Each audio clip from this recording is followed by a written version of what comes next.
Ils riant de mes repas gratuits. Mais un jour, c'est moi qui ai payé l'addition.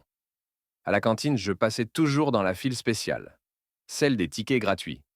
Chaque plateau posé devant moi sonnait comme une humiliation. Les rires fusaient. Hé, c'est offert par l'État! Je mangeais vite, la tête basse, avalant ma honte plus que ma soupe. Mais un jour, les rôles ont changé. Ce jour-là, c'est moi qui ai payé l'addition. Et personne n'a osé rire. Abonne-toi et mets un like si tu crois que la vraie richesse n'est pas dans ce qu'on reçoit, mais dans ce qu'on offre. À la cantine, il y avait deux files. Celle de gauche, pour tout le monde, et celle de droite, plus courte, plus silencieuse. Là, on donnait un ticket jaune, gratuit. C'était la file des pauvres, même si personne ne le disait à voix haute. Mais tout le monde le savait. Moi, j'étais dans cette file-là, tous les jours. Le rituel était toujours le même. Je posais mon plateau en plastique vert. Je tendais le ticket. La caissière me regardait à peine. Elle perforait le carton d'un geste automatique. Derrière, je sentais les yeux, les chuchotements, et souvent, les rires. Hé, c'est pour la maison de la charité? Fais gaffe, il va nous donner son ticket de rationnement. Je faisais semblant de ne pas entendre. Mais mes oreilles brûlaient, mes joues aussi. Le pire, ce n'était pas la faim.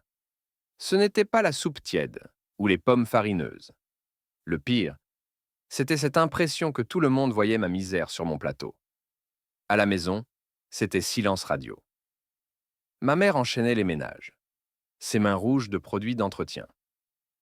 Elle rentrait tard, déposait quelques billets froissés sur la table et disait toujours la même phrase.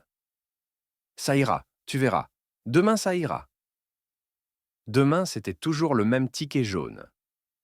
Parfois, elle m'envoyait chercher du pain à crédit chez le boulanger. Le boulanger soupirait, griffonnait dans son carnet. Je baissais la tête et je repartais avec mon sac trop léger. Mais à l'école, tout s'amplifiait. Jonas, toujours lui, toujours roi du rire, imitait le bruit de la perforatrice en passant derrière moi. Clac, clac, clac, clac. Les autres éclatèrent de rire. Alors, c'est bon, tu l'as eu ton repas sponsorisé? Un midi, il a même pris mon ticket et l'a brandi comme un trophée. Regardez, le ticket magique! Avec ça, tu manges gratos, mais attention, tu deviens pauvre pour la vie. Ils riaient tous. Moi, j'ai tendu la main pour le récupérer. Jonas a reculé. Tu le veux? Bah, viens le chercher. Il a jeté le ticket au sol. Tout le monde a retenu son souffle. J'ai ramassé le carton jaune, j'ai remis mon plateau dessus, et je suis parti sans rien dire. Les rires m'ont suivi jusqu'à la table. J'aurais voulu crier. J'aurais voulu lui lancer mon plateau à la figure. Mais ma gorge restait nouée. Alors je mangeais, avalant mes pattes froides, ma honte, mes larmes invisibles. Un soir, en rangeant ma chambre, j'ai retrouvé une boîte à chaussures. Dedans, tous mes tickets jaunes, gardés sans savoir pourquoi. Plus de 100 cartons, empilés comme des preuves. Je les ai regardés longtemps, et j'ai pensé, un jour, ça ne sera plus moi qui tendrai ce ticket. Un jour, c'est moi qui tendrai quelque chose aux autres. Je ne savais pas encore comment. Mais ce soir-là, j'ai promis. Le lendemain, tout a repris comme toujours. Ticket jaune, plateau, rire. Mais au fond de moi, quelque chose avait changé. Je n'étais plus seulement la victime. J'étais celui qui, un jour, aurait le dernier mot. Et ce jour est arrivé plus vite que je ne l'aurais cru. Les jours s'empilaient, identiques, ticket jaune, plateau vert, regard pesant. Mais depuis que j'avais ouvert cette boîte remplie de cartons, chaque repas avait une autre saveur. Je ne voyais plus seulement ma honte, je voyais une promesse. Une promesse que je m'étais faite à moi-même, un jour, ces tickets ne seraient non plus une marque d'infériorité, mais une preuve de ma route parcourue. Un midi de décembre, la cantine sentait le chou trop cuit et la pluie séchée sur les manteaux. J'étais à ma place habituelle, coin du fond, quand une dispute éclata près de la caisse. Un nouveau, plus jeune, avait tendu son ticket gratuit. Jonas l'avait arraché des mains. Oh, encore un sponsorisé. Ça se multiplie comme les rats, ici. Les rires ont éclaté. Le petit, rouge comme une tomate, ne savait pas où se mettre. Je l'ai vu se recroqueviller, comme moi des années plus tôt. Et quelque chose a craqué. Je me suis levé. Mon plateau a claqué sur la table. Mon cœur battait dans mes tempes. Laisse-le, Jonas. La salle a retenu son souffle. Jonas m'a fixé, un sourire mauvais. Sinon quoi? Toi et ton ticket club, vous allez me faire peur? J'ai serré les poings. Je n'ai pas frappé, j'ai simplement tendu ma main. Donne-lui. Pendant une seconde, j'ai cru qu'il allait m'écraser, rire plus fort. Mais je crois qu'il a senti quelque chose dans mon regard. Pas de la peur. Pas cette fois. Il a haussé les épaules, a lâché le ticket. Tiens, cadeau. De toute façon, c'est pas comme si ça valait quelque chose. Il est parti, sous les rires de ses copains. Mais certains rires sonnaient faux. Comme si, pour la première fois, il doutait. Ce soir-là, en rentrant, je n'ai rien dit à ma mère. Mais j'ai ouvert un vieux cahier. J'ai commencé à noter des idées, des petits boulots que je pourrais faire, des moyens d'avoir quelques pièces, de mettre de côté. Pas pour moi, pas seulement, mais pour un jour pouvoir payer. Pas pour me nourrir, pour nourrir les autres. À partir de là, tout a changé. J'ai commencé à aider la boulangère après les cours, je rangeais les caisses vides, je balayais la farine. Elle me donnait parfois un sac de viennoiseries invendues. J'aurais pu les garder pour nous, mais souvent je les apportais aux petits nouveaux. Pourquoi? Demandait-il. Parce que je sais ce que ça fait. Le week-end, j'aidais un voisin à promener ses chiens.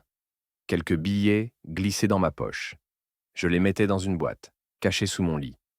Peu à peu, cette boîte se remplissait. Pas beaucoup, quelques pièces, parfois un billet froissé. Mais chaque fois que je l'ouvrais, je me sentais un peu plus libre. Jonas, lui, continuait ses humiliations. Mais elles glissèrent davantage. Parce que dans ma tête, j'avais un plan, une vision, le jour où ce serait moi qui paierais. Je me souvenais de la phrase de ma mère, ça ira, demain ça ira. Peut-être qu'elle avait raison. Peut-être que demain n'était pas une promesse vide. Le moment est arrivé plus tôt que prévu. Un vendredi, le self était bondé. Bruit de couverts, plateau qui claque, odeur de steak haché trop cuit. J'étais dans la file quand la caissière a soupiré. Plus de tickets jaunes pour ce mois-ci. Faudra attendre lundi.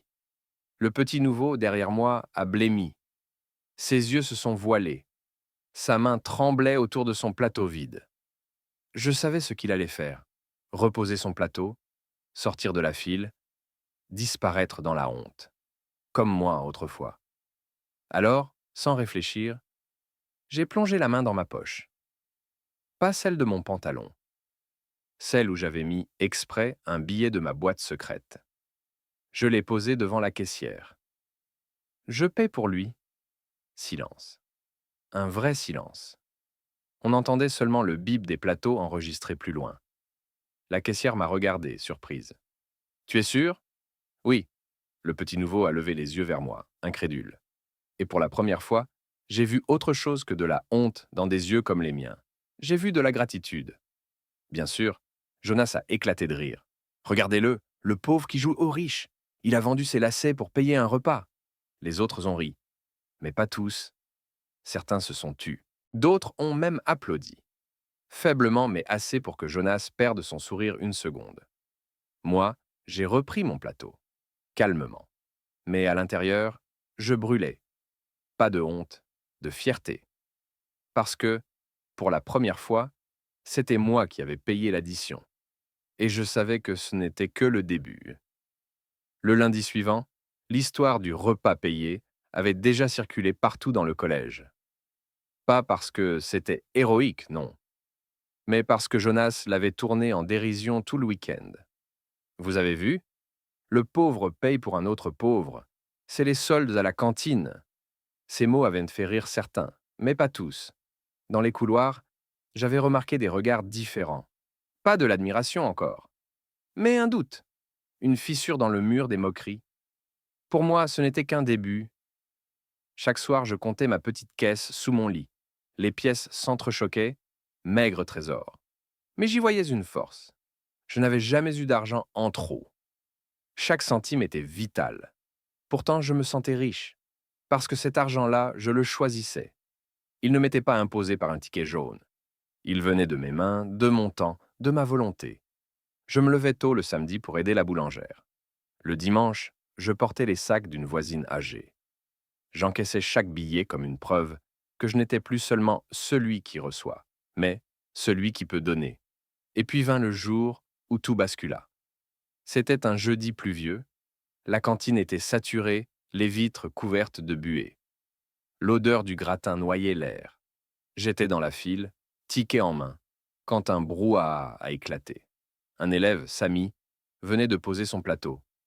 Mais en cherchant dans sa poche, il avait pâli. Pas de ticket.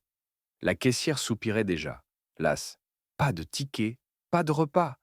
Tu le sais, Samy. Il bégayait, paniqué. J'ai dû le perdre. La file entière observait la scène. Et les rires se sont levés. Comme toujours. Il est tellement pauvre qu'il perd même sa pauvreté. Hé, Samy, t'as qu'à lécher les assiettes. Les épaules du garçon se sont voûtées. Je connaissais ce poids. Je l'avais porté chaque jour.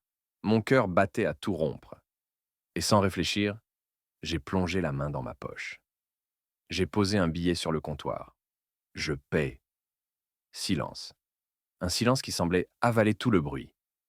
Les plateaux se sont arrêtés, les conversations suspendues. Même la caissière a levé les yeux. Tu es sûr m'a-t-elle demandé doucement. Oui, je paie. Samy m'a regardé, les yeux humides, incapable de parler. Je lui ai souri. Pour une fois, c'était moi qui tendais la main. Jonas a explosé de rire, comme toujours. Mais regardez-le! Monsieur Ticket veut jouer les millionnaires. Il se croit généreux parce qu'il claque ses centimes. Ses copains ont ri. Mais cette fois, d'autres n'ont pas suivi. Une fille a lancé « Au moins, lui, il fait quelque chose. Et toi, Jonas, à part ouvrir ta grande bouche ?» Les rires se sont éteints. Jonas a rougi, surpris de ne pas avoir l'effet habituel. Il a serré les dents, mais n'a rien trouvé à répondre. Ce soir-là, j'ai pris une décision. Je n'allais pas me contenter d'un geste isolé. Je voulais marquer un coup, un vrai. Quelque chose qui changerait la perception, qui briserait ce cercle vicieux des humiliations. Alors j'ai vidé ma boîte. Toutes mes pièces, mes billets, soigneusement comptés. J'avais assez pour quelques dizaines de repas. Pas une fortune, mais assez pour frapper un grand coup. Le vendredi, j'ai attendu la fin du service. Quand la file se raréfiait, quand la caissière soupirait en rangeant ses tickets. J'ai posé mon plateau puis ma boîte. Aujourd'hui, je paie pour tous ceux qui n'ont pas de ticket. La caissière a ouvert la bouche, choquée. Les élèves derrière moi se sont figés. Un murmure a traversé la salle, puis un brouhaha. Jonas, évidemment, a éclaté. T'entends ça? Il veut nourrir les pauvres du collège. Mais t'es qui? Le Messie? Je l'ai regardé dans les yeux, et pour la première fois, je n'ai pas baissé le regard. Non, je suis juste comme eux. Mais aujourd'hui, c'est moi qui paie l'addition. Un silence. Puis un tonnerre d'applaudissements a éclaté. Pas de tout le monde, non, mais assez pour que Jonas perde pied. Des élèves tapaient un tape sur les tables. D'autres filmaient déjà. On criait mon nom. Le bruit montait comme une vague. Jonas a voulu répliquer, mais sa voix s'est noyée. Ses mots n'avaient net plus de poids, parce que pour la première fois, la honte n'était pas sur moi. Elle était sur lui. Quand je me suis assis, le plateau devant moi, Samy et le petit nouveau ont glissé leurs assiettes près de la mienne. Ils ne parlaient pas, mais leur sourire suffisait.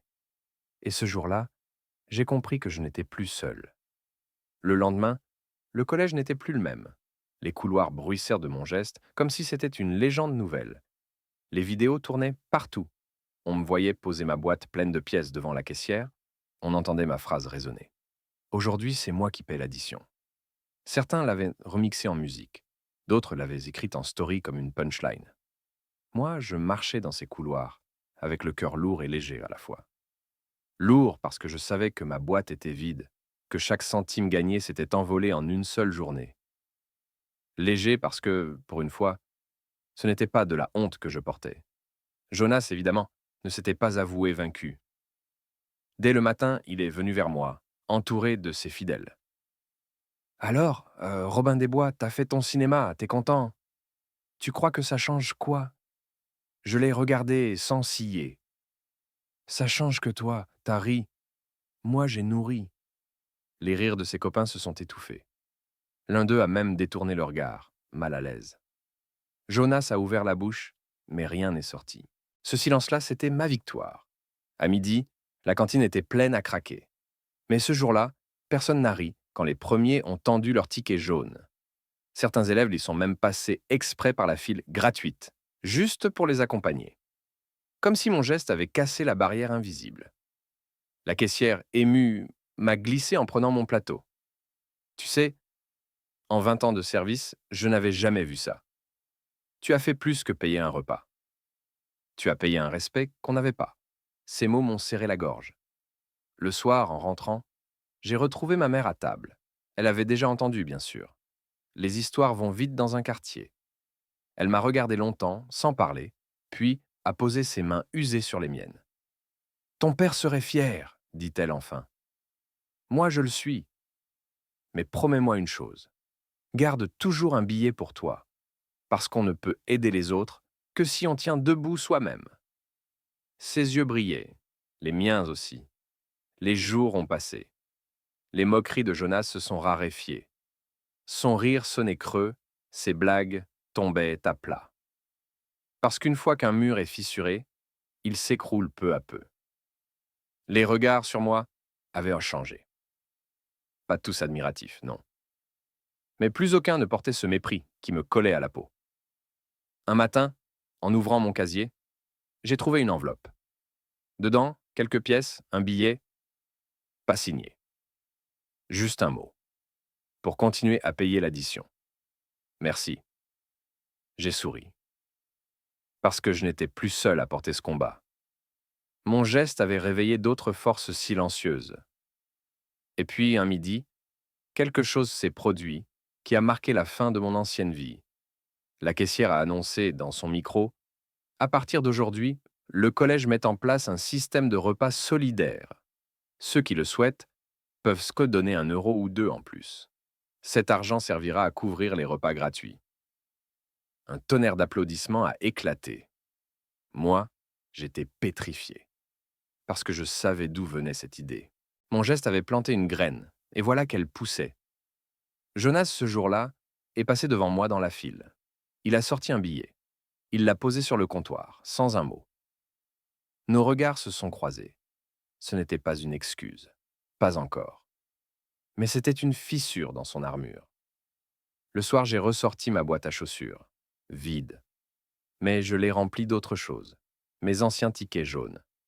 Je les ai posés un à un comme des médailles. Pas comme des marques de honte. Comme des preuves. La preuve que je n'avais pas fui. Que j'avais traversé tout ça. Et que j'étais resté debout. On dit souvent que la pauvreté humilie. Mais ce n'est pas elle qui humilie. Ce sont les regards, les rires, les humiliations qu'on fabrique autour. J'ai appris que la vraie richesse n'est pas d'avoir des chaussures neuves, ni des repas payés sans ticket. La vraie richesse, c'est de pouvoir offrir, même un peu, même avec des pièces froissées. Parce qu'un repas payé peut briser plus de chaînes que 1000 discours. Il riait de mes repas gratuits. Mais un jour, c'est moi qui ai payé l'addition. Et ce jour-là, j'ai effacé des années de honte.